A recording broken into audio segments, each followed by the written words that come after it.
கேள்வி பார்வையாளருக்கு வணக்கம். இந்த நேர்காணலில் நம்மோடு இணைந்திருப்பவர் அண்ணா திராவிட மக்கள் முன்னேற்ற கழகத்தின் தலைவர் மூத்த வழக்கறிஞர் பசுமன் பாண்டியன் அவர்கள். சார் வணக்கம் சார். வணக்கம் சார். பாஜக என்றாலே சர்ச்சை தான். குறிப்பாக தமிழ்நாட்டு பாஜக என்பது பல்வேறு விதங்களில் சர்ச்சை. திடீர்னு ஆடியோ லீக் பண்ணுவாங்க, திடீர்னு ஆபாச வீடியோ லீக் பண்ணுவாங்க, திடீர்னு சண்டை போடுவாங்க. தற்போது பண பிரச்சனை. கிட்டத்தட்ட பிரதமர் நரேந்திர மோடி அவர்கள் சென்னைக்கு வரும்போது அந்த பாஜகவினுடைய ஒரு பெண் நிர்வாகியாக இருக்க ஒரு நபர்கிட்ட கிட்டத்தட்ட 50,000 ரூபாய் கொடுத்துருப்பதாகவும், அவங்க ஆட்கள் கூட்டி வராதனால அவங்களை அடித்து தற்போது அமர் பிரசாத் ரெட்டி போன்ற அவரை சார்ந்த கும்பல்களுக்கெல்லாம் காவல்துறை கைது செய்யறதாக ஒரு தகவல் வருது. இந்த சம்பவத்தை எப்படி சார் பார்க்குறீங்க? அமர் பிரகாஷ் ரெட்டின்றது யார்? இல்லை யார் அவர்? இல்லை, பாஜகனுடைய ஒரு முக்கிய பொறுப்பாளராக இருக்கக்கூடிய. இல்லையே, அவர் யாருன்னு எனக்கு தெரியல. அமர் பிரகாஷ் ரெட்டியா? இந்த இப்போ அண்ணாமலை நடைப்பயணம் போகும்போது பெண்கள்லாம் அண்ணாமலைக்கு இரவில் துணையாக இருக்கணும்னு சொல்லி திரட்டினான்னு ஒரு ஆடியோ வந்துச்சு. மலமாடுன்னு சொல்லுவாங்களே, அவரா? சார் அவர் பேர் அமர் பிரசாத் ரெட்டி சார். இல்லை, மலமாடுன்னு அவர் இன்னைக்கு கூட ஜனநாயகம் வெல்லும், நாளைக்கு மிகப்பெரிய பிரம்மாண்டமான இந்தியாவே திரும்பி பார்க்கக்கூடிய மாநாட்டை திருமாவளவன் நடத்திக்கிட்டு இருக்காரு. இந்த மலமாடு மாமா திருமாவளவை யாருன்னு கேட்குறாரு. நீ யார்? அரசியலில் பெரிய மொழி பொருத்தியா? ஐயா ஏன்னா திருட்டுப்பலை. இப்போ தான் சிறைக்கு போயிட்டு வந்தேன். வீட்டுக்கு முன்னாடி கொடி ஏற்றுறேன்னு சொல்லி அந்த வீடு ஆட்டையை போட்டு பார்த்தாங்க. அண்ணாமலை குடியிருக்கிற வீடு வாடகை வீடு. அந்த வீட்டுக்கு முன்னாடி தாமரை எங்கெல்லாம் விளையுது பாருங்க. முல்லை மாதிரி இருக்கிற இடத்துல, முடிச்செவி இருக்கிற இடத்துல, கேட்டி ராகவி இருக்கிற இடத்துல, இப்படி இடத்துலையோ முளைக்குது. அது வேறு இடத்துல முளைக்காது. குடிகார இருக்கிற இடத்துல, பாரில். இந்த மலைமாறு ஒரு மாமா பெண்கள்கிட்ட தான் பேசுகிற ஆடியோ கூட வெளியாகுது. பெண்களை ராத்திரியில் 1 மணிக்கு பாஜக மகளிர் அணி தலைவியை அண்ணாமலை தலைவர் நடந்து போகிறாரு. ஏன்னா அண்ணாமலை தலைவர் நடந்து விட 1 மணிக்கு பெண்களுக்கு என்னடா வேலை? மானங்கட்ட வேலை. இப்போ இங்கே என்ன கூட்டம் சேர்த்துருக்காங்க? என்ன மோடிக்கு திடீர்னு ஒரு கூட்டம் வர்றாங்க? பீகார்லேருந்து இறக்கிட்டாங்களோ, ராஜஸ்தானில் இறக்கிட்டாங்களேன்னு பார்த்தா இந்த அம்பலப்பட்டு போச்சு. கெட்டிக்காரன் முழுக 8 நாள். நீங்களும் அவத்தப்பேடா, நீங்களும் அவத்த வசூல் பண்ணால் வெளியே வந்துடுது. அண்ணாமலை பேரை சொல்லி இந்த ரொட்டி ஒரு படத்தில் சொல்லுவார் பாருங்க, ரெட்டியை தூக்குறோம் ரொட்டியை தூக்குறோன்ற மாதிரி இதோ ரொட்டி. இந்த ரொட்டி இங்கே தமிழ்நாட்டில் அரசியல் பண்ணுது. என்ன அரசியல்? மோடி வரும்போது மோடிக்கு ஜெய், பாரத் மாதாக்கு ஜெயின்ற தாமரை தலைகள் தான் பிறக்குது. அப்பயே தெரிஞ்சுக்கிட்டேன். அப்போ கூலிப்பட்டாளத்தை கூட்டு வந்திருக்காங்க. தாமரை இப்படி பறக்குது, காம்பு மேலே தெரியுது, தாமரை கீழே பிறக்குது. அப்படியால கூட்டு வந்து ஒரு 75 வயசு கிளவி நிற்கிது கொடியை தூக்கிட்டு. என்னான்னு பார்த்தா இப்போ குட்டு நட்டு உடையுது. என்ன உடையுது? போய் ஒரு பெண்கள்கிட்ட பணத்தை கொடுத்து ஆளை திரட்டிருக்காங்க. மோடிஜிக்கு வரவேற்க. பாரத பிரதமர் அவர்களே, உங்களுக்கு எப்படி திரண்டுருக்கு பாருங்க. உங்களுக்கு எப்படி இங்கே திரல? இது கிழமை ஈரோட்டு கிளை விதைச்சிட்டு போன ஊருப்பா. கருப்பு சட்டக்காரன் காவலுக்கு இருக்கான். கருப்பு சட்டக்காரன் காவலுக்கு கெட்டிக்காரன். அண்ணா பிறந்த ஊர். ஏன்னா இந்த ஊரில் அவங்க பருப்பு வேகாது. பார்ப்பன பருப்பை இங்கே வேக விடாமல் வச்சுருக்கிற ஊர் இந்த ஒரு ஊர் தான். பார்ப்பன பருப்பு வேகாத ஊர் பெரியார் மண்ணு தான். ஆனால் இங்கே வந்துக்கிட்டு இந்த அமர் பிரகாஷ் ரெட்டிலாம் பிழைக்க வந்த பையன் ஏதோ வேலையை பார்த்து தர்றான். ஆனால் அந்த பையன் என்ன பண்ணியிருக்கான் பாருங்கள், செய்கிற வேலையை உருப்படியாக செய்ய தெரியுதா? அதெல்லாம் மாட்டுறாங்க.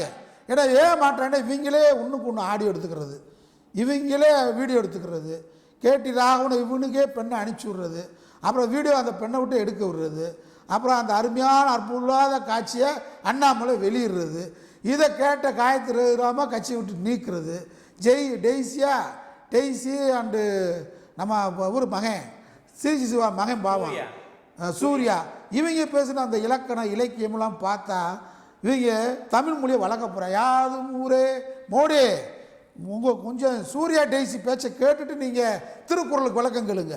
திருக்குறளுக்கு கவர்னர் ரவிக்கு இதெல்லாம் தெரியுமா என்னன்னு தெரியல. கிண்டியில் போய் போட்டு விடணும், ஆங்கில டிரான்ஸ்லேட் பண்ணி. ரவி கேட்டுப்பார் உங்கள் கூத்துக்களை. உன் கட்சி, உன் சனாதன கட்சி, உன் மம்முட்டி கட்சி விளக்கமாக கட்சி எவ்வளோ கேவலப்பட்டு போயிருக்கு பாரு. மோடி வர்றாருன்னா ஒரு போய் வரமாட்டான்னு தெரியும். மோடி என்ன செஞ்சுருக்காரு 10 ஆண்டு காலம்? என்ன பண்ணியிருக்காரு நாட்டுக்கு? கச்சத்தீவு பிரச்சனையை தீர்த்திருக்காரா? மீனுள்ள பிரச்சனையை தீர்த்திருக்காரா? விவசாயிகள் பிரச்சனையை தீர்த்திருக்காரா? நீட்டு தேர்வுக்கு முடிவு கொண்டு வந்திருக்காரா? தமிழ் மொழியை வளர்க்குறதுக்கு சமஸ்கிருதத்துக்கு எத்தனை கோடி ஒதுக்கியிருக்க? தமிழ் மொழிக்கு என்ன கொடுத்துருக்க? மோடிக்குனால நாங்கள் வந்து மோடியை வீட்டை விட்டு நாட்டை விட்டு விரட்ட முடிக்கிட்டு இருக்கோம். தமிழ்நாட்டில் ஏற்கனவே 10 வருஷமாக மோடியை ஏற்றுக்கிறல. அப்புறம் விமான நிலையத்துக்கு மட்டும் 100 பொம்பளை எப்படி வந்தாங்க அப்படின்னு பார்த்தா இந்த அமர் பிரகாஷ் ரெட்டி கதைக்கு வர்றேன். அவன் போய் என்ன பண்ணியிருக்கான், கூலிக்கு ஆளை கூட்டிருக்கான். கொடுத்தா ஒழுங்காக கொடுக்கணுமா இல்லையா? கொடுக்கல. அவன் வச்சுக்கிட்டு போய் கார் டிரைவரை விட்டு ராத்திரி தண்ணியை போட்டு ஒன்றும் பணத்தை கொடுல நீவான் இருக்காங்க. இவங்க வேலையை பாருங்கள், பெண்களை எவ்வளோ கேவலப்படுத்துகிறாங்க. இது ஒரு கட்சியா? இப்போ வன்கொடுமை தடுப்பு சட்டத்தில் கீழே அவரை தேடிக்கிட்டு இருக்கேன், ஆளை காணா. அண்ணாமலை எங்கே ஒழிச்சு வச்சுருக்குன்னு சொல்லுங்கள்.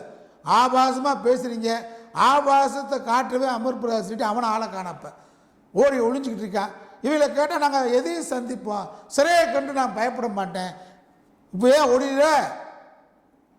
ஒழிகிறேன்ற வெளியே வா.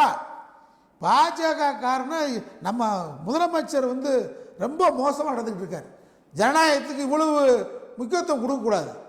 4 பேர் அமர் பிரகாஷ் ரெட்டி மாதிரி இன்னும் 2 பேர் இருக்காங்க. அந்த பேராசிரியர் சீனிவாசன், இந்த இன்னும் 4-5 பேர் தெரியும்.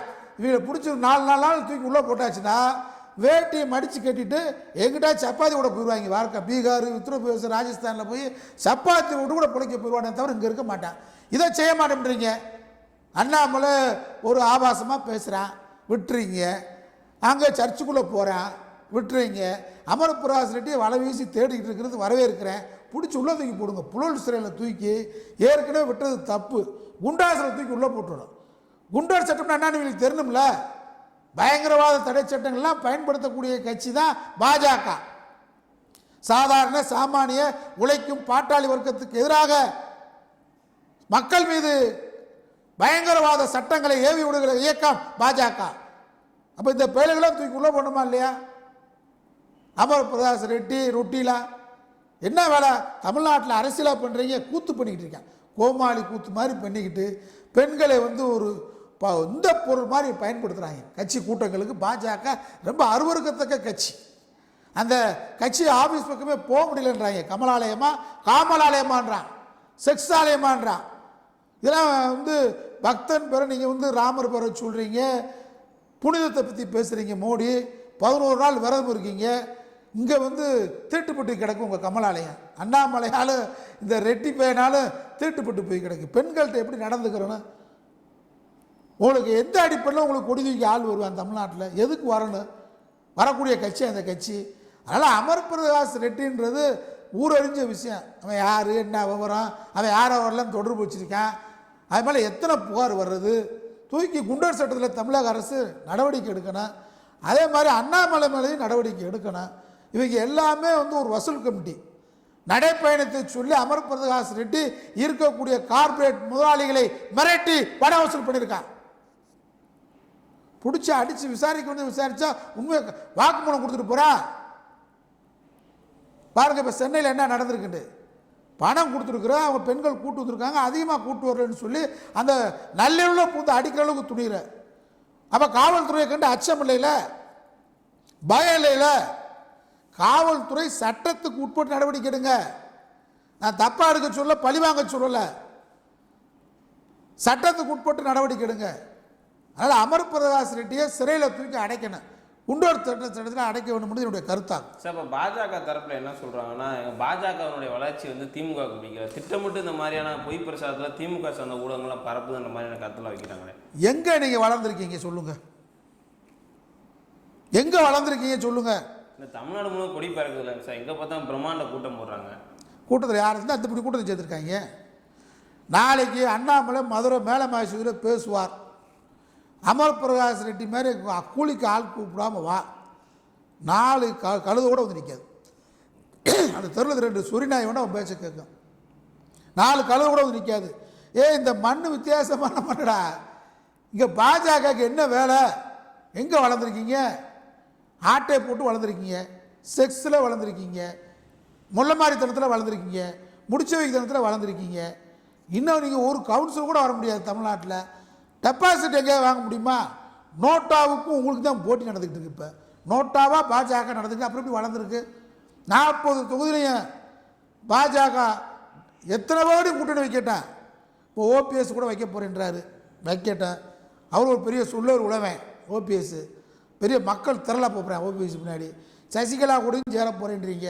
டிடிவி கூடயும் சேர போகிறேன்றீங்க, ஜான் பாண்டியன் வர போகிறாருன்றீங்க, கிருஷ்ணசாமி என் கூட இருக்காருன்றீங்க, ஏசி சண்முகம் பெரும் படையோடு இருக்காருன்றீங்க. எத்தனை சண்முகம், எத்தனை பேரும் கூட்டணி வைங்க, 40 தொகுதியில் ஒரு இடத்துலாவது பாஜக டெபாசிட் வாங்கினா நான் அரசியல் பண்ணலை. இந்த ஊர் வித்தியாசமான ஊர்ப்பா.